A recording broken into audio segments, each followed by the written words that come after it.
Bonjour, bienvenue sur ma chaîne, j'espère que vous allez bien. Dans cette vidéo, je vais vous parler des lectures que j'ai faites dans ce début du mois de novembre, parce qu'on est déjà le 16, donc il est temps de faire un bilan du début du mois. Et je sais pas si vous avez vu, j'ai changé de place, donc vous me direz si vous préférez comme ça ou comme c'était avant. Savoir si je continue ici ou si je me remets comme j'étais plutôt sur ma table. Du coup, je vais commencer tout de suite puisque j'ai 6 livres à vous présenter. Je vais commencer avec la première lecture du mois et la dernière que j'ai terminée hier soir.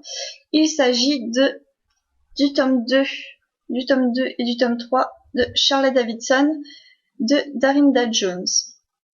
Donc, j'avais adoré le tome 1 qui était bourré d'humour, avec des personnages qui m'avaient vraiment plu, avec le personnage de Reyes qui était vraiment mystérieux, avec le duo Charlie et Cookie qui est vraiment à mourir de rire. Donc j'ai pratiquement tous les livres de la saga dans ma pile à lire, j'ai continué ce mois-ci avec ces 2 livres-là. C'est des lectures en plus qui se lisent vraiment très facilement. Je vais pas arriver à les tenir en fait. Voilà. Ce sont des livres qui se lisent vraiment très facilement, qui sont vraiment très drôles, qui me plaisent vraiment beaucoup. Donc on retrouve toujours le personnage de Charlotte Davidson, une faucheuse qui est faucheuse et détective privé, donc qui résout des enquêtes. Et ce côté policier dans le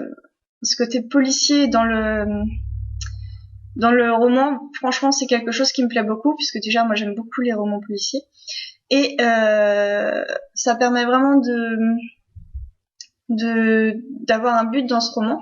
Et à côté de ça, l'enquête autour du personnage de Reyes qui me plaît vraiment beaucoup. Donc entre l'humour, les enquêtes, les personnages, vraiment il y a tout là-dedans pour faire un bon roman. Et donc j'ai terminé le tome 3 juste hier soir. Et même s'il y a moins d'humour, je trouve, dans ce tome 3, on ressent moins le côté humour qui arrive... comment je vais pouvoir expliquer ça ? À chaque phrase ou l'humour qui arrive à chaque geste du personnage, on le sent moins, mais du coup ça m'a peut-être même plus plu que dans les autres tomes qui sont un peu trop justement. Alors que dans celui-ci, il y en a moins, mais j'ai vraiment beaucoup aimé. Donc il me reste encore dans ma pile à lire, je crois que j'ai encore 3 livres jusqu'au tome 6, donc à voir pour la suite quand est-ce que je vais les lire. Ensuite, j'ai continué le mois de novembre. Donc j'ai continué. Ça m'a quand même pris une bonne semaine pour le lire, peut-être, je me souviens plus exactement, avec Les 3 mousquetaires de Dumas. Alors, j'ai une vieille édition que j'avais trouvée d'occasion. J'ai enfin découvert la vraie histoire des mousquetaires, leurs vraies aventures, parce que bon, on connaît beaucoup d'adaptations télé, que ce soit en dessin animé, en film, en série, ils en ont fait beaucoup, et même des petits romans pour les enfants ou les choses comme ça. Mais du coup, j'ai lu enfin la vraie de vraie, avec du vrai auteur, les vraies aventures des mousquetaires et de D'Artagnan. Et donc du coup, ça m'a vraiment plu. Donc dedans, c'est D'Artagnan qui monte à la capitale pour travailler dans la garde des mousquetaires. Et c'est un peu le campagnard qui arrive dans la grande ville, qui connaît pas grand chose et qui veut travailler avec les plus grands, le roi et tout, sur recommandation, etc. Et du coup, il va se passer plein de choses, qu'il va devenir ami avec 3 mousquetaires, Porthos, Athos et Aramis. Et autour de ces 4 personnages, avec D'Artagnan, il va se passer énormément d'intrigues qui va les mener à la cour du roi, qui va les mener en Angleterre avec les intrigues amoureuses, les intrigues politiques. Il y a vraiment beaucoup de choses. Et ce qui m'a vraiment fait bizarre dans ce roman, tout en étant de bon côté, enfin bizarre dans le bon sens, c'est que les personnages n'ont pas peur de se battre et de tuer les gens dans un duel. Ça m'a surprise parce qu'ils n'ont pas peur de tuer et de se battre. Donc c'est vraiment quand même violent à certains moments. On s'en rend pas vraiment compte, mais voilà, ils ont dit quelque chose qui lui plaise pas, c'est parti pour un duel. Et donc vraiment, c'est vraiment le roman d'aventure, le roman de cap et d'épée de base. Et vraiment, ça m'a vraiment beaucoup plu. Bon, après, par contre, voilà, j'ai mis une semaine à lire, c'est quand même un petit pavé. Il y a 800 pages. J'ai mis une petite petite grosse semaine à le lire. Et le style est vraiment plus lent puisque c'est un classique. Le style d'écriture fait qu'on va le lire plus lentement. Mais c'est très intéressant et je suis vraiment très contente de l'avoir découvert. Ensuite, je vais vous parler d'un livre pour lequel j'avais vraiment envie de lire. Il s'agit d'un roman dont j'ai rencontré l'auteur aux Utopiales il y a 15 jours, 3 semaines et qui me faisait très très envie parce que j'en voyais de très bons avis sur les blogs. Et l'auteur et la personne qui était avec elle m'a très bien vendu le livre, mais en même temps, j'étais pas très difficile à l'acheter et à me le faire dédicacer. Il s'agit de Là où tombent les anges de Charlotte Bousquet. Déjà, rien que l'objet livre, il est magnifique. Sur le côté, les pages, la tranche comme ça, là, sur le côté, elle est bleue. Enfin, l'objet livre en lui-même, il est magnifique. Juste pour le plaisir, parce que, hop, je vous montre si on voit bien la petite dédicace. Donc, Là où tombent les anges de Charlotte Bousquet. J'avais encore rien lu de cet auteur. Je sais qu'elle a écrit pas mal de sagas fantastiques ou fantasy, je sais plus trop exactement. Mais du coup, je vais me renseigner parce que ce roman m'a beaucoup plu. Il m'a vraiment beaucoup touchée. Donc en fait, ça raconte l'histoire des femmes pendant la Première Guerre mondiale. Les femmes qui restent à l'arrière, donc qui sont à Paris pendant que les hommes sont au front à la guerre quoi et tout simplement et en fait moi je trouve que j'en lis pas assez des romans de ce type-là dans le sens où déjà je lis pas beaucoup de romans sur les guerres mondiales mais sur ce qui se passe à l'arrière, sur les destins de personnages, sur les gens, pas ceux qui sont au front, pas les histoires politiques ou des choses comme ça, mais ce qui se passe à l'arrière, comment les gens à l'arrière peuvent ressentir cette guerre. Et du coup, je trouve que il faudrait que je trouve et que je lise plus de romans de ce genre. Donc ce roman, ça raconte donc l'histoire de 3 femmes, Solange, Lily et Clémence, principalement en tout cas, qui attendent soit le retour de leur mari, soit qui espèrent certaines choses peut-être pas très agréables pour leur mari, soit qui profitent de la vie sans être mariées, sans quoi que ce soit, mais en divertissant les hommes. Donc c'est surtout autour de Solange que ce roman va s'exprimer. Donc Solange est une femme qui a quitté sa campagne à 17 ans pour monter à la capitale à Paris, pour découvrir le monde sans son père qui est violent avec elle, et se retrouve donc avec sa meilleure amie Lily à Paris. Il décide donc de profiter de la vie, etc. Et en fin de compte, on va se rendre compte que Solange continue le schéma familial et cède aux avances d'un homme qui, en fin de compte, elle se rend compte bien plus tard, en tout cas, une fois mariée, que cet homme est peut-être pas autant, mais enfin si autant violent que son père. Et donc du coup, elle se retrouve un peu bloquée par cette situation et comme elle est pas du genre expressive ou quoi que ce soit, elle décide de ne pas divorcer, etc., etc. Et en fin de compte, quand la guerre est déclarée, elle est heureuse, du moins plus heureuse quand son mari est au front que quand il revient, puisque à ce moment-là, les passages où son mari est ici, ce sont pour elle des moments de torture. Donc c'était vraiment un roman très touchant et la fin m'a beaucoup touchée puisqu'en fin de compte elle s'en sort d'une certaine façon, je ne vais pas le raconter, mais elle s'en sort, tout comme les autres personnages m'ont vraiment beaucoup touchée parce que le couple, pas Lily, Clémence et comment il s'appelle son mari, Clémence et je ne sais plus, ça y est, j'ai déjà oublié le prénom de son mari. Enfin bon, bref, Clémence et son mari, c'est un couple qui sont vraiment très passionnés entre eux, qui vivent des expériences vraiment géniales entre eux. Et enfin voilà, c'est un couple qui m'a beaucoup touchée. La guerre les touche particulièrement puisqu'ils viennent juste de se rencontrer, ils viennent juste de se marier. Ils sont tout de suite séparés, donc ils ont peur de se perdre l'un et l'autre. Et enfin voilà, c'est vraiment un très beau couple.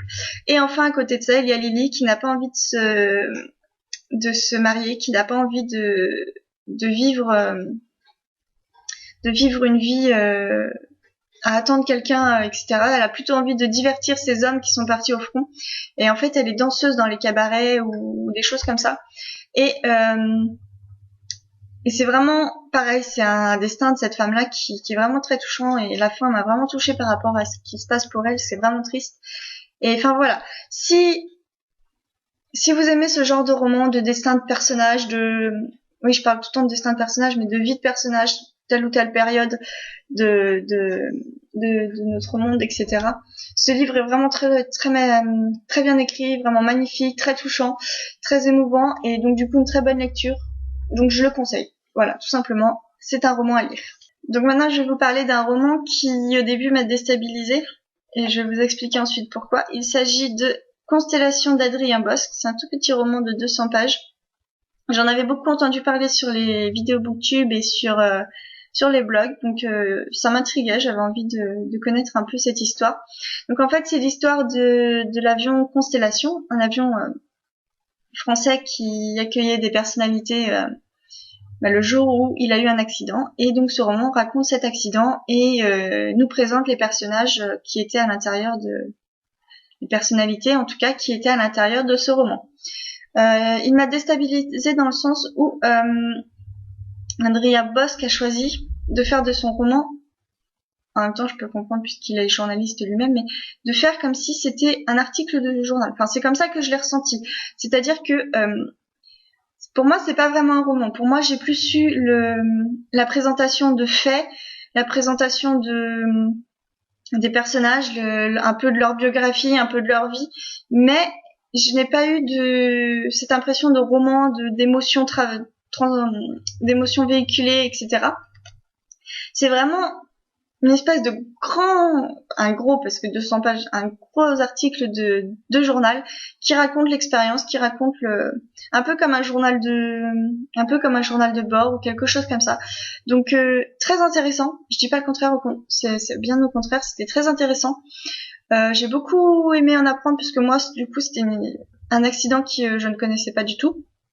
Et donc du coup que j'ai découvert et qui m'a vraiment plutôt bien plu de découvrir, mais avec un style au départ très déstabilisant, mais une fois après habitué à ce style, c'est passé tout seul et les 200 pages se sont lues en rien de temps.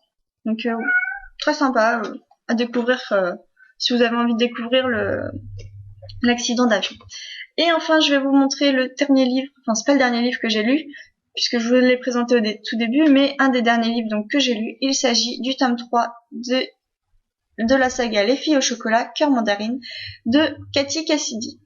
Il y a pas si longtemps que ça que j'ai lu le tome 2, qui m'avait plutôt bien plu, même si j'avais trouvé une incohérence au niveau c'est pas une incohérence, mais j'avais trouvé que les personnages ne parlaient pas selon leur âge, ou n'avaient pas les réactions par rapport à leur âge. Dans ce roman, je retrouve un peu la même chose. C'est vraiment un roman très jeunesse, donc plutôt pour les jeunes filles, hein, on est d'accord sur ce point-là. Mais toujours pareil, pour moi, les jumelles, elles ont pas 13 ans, elles ont au moins 14 ou 15 ans. Voilà.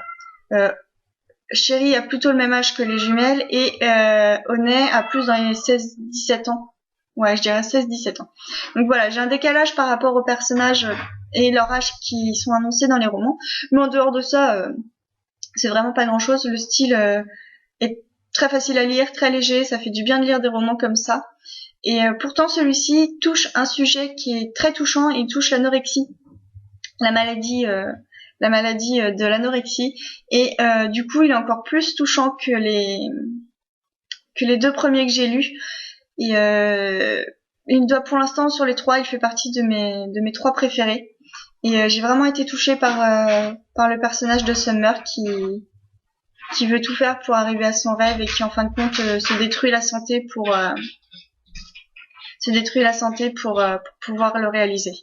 Donc j'ai vraiment beaucoup aimé cette petite lecture et donc maintenant il ne me reste plus qu'à acheter les autres qui sont sortis en poche pour pouvoir continuer la série. Voilà pour cette vidéo. J'ai pas de book haul à vous présenter. Ah si, j'aurais pu, je l'ai pas pris. J'ai pas acheté de livre. J'ai acheté qu'un seul livre en ce début du mois, donc je suis plutôt fière de moi. J'ai pas du tout dépensé d'argent dans les livres. Et donc du coup ma pile à lire n'a pas augmenté, au contraire elle a plutôt baissé. Et donc le seul livre que j'ai acheté c'est La patience du diable de Maxime Chatham en poche. Et en plus Je l'ai pas vraiment acheté puisque j'ai déduit de ma cagnotte sur ma carte Leclerc. Donc en fin de compte, j'ai eu un livre gratuit, donc j'étais plutôt contente. Je vais continuer le mois avec ma prochaine lecture, donc ce sera...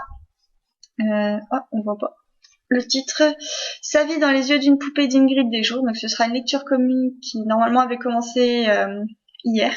Hier, j'avais pas fini mon autre livre, donc je vais la commencer ce matin. C'est un tout petit roman, il doit faire combien, 300 pages? Ouais, 330 pages. Donc j'espère le lire assez rapidement. En tout cas, il me fait très très envie. Donc je vais commencer ça assez vite. Et je pense que ma prochaine lecture, donc soit il faudra que... Soit j'enchaînerai directement sur une autre lecture commune, je ne sais pas. Encore selon quand est-ce que je terminerai celui-ci. Soit j'entamerai le tome 7 de... De toute façon, il faudra que je le lise ce mois-ci, le tome 7 de L'Assassin Royal de Robin Hobb. J'ai vraiment hâte de retrouver Fitz et ses aventures. Voilà, c'est tout pour cette vidéo. J'espère que ça vous aura plu. N'hésitez pas à mettre des petits commentaires en dessous. Savoir s'il y a des livres que vous avez lus, que vous avez envie de lire. Savoir si le décor vous plaît ou si vous préfériez comme avant. Enfin bon, bref, tout ce que vous voulez me dire.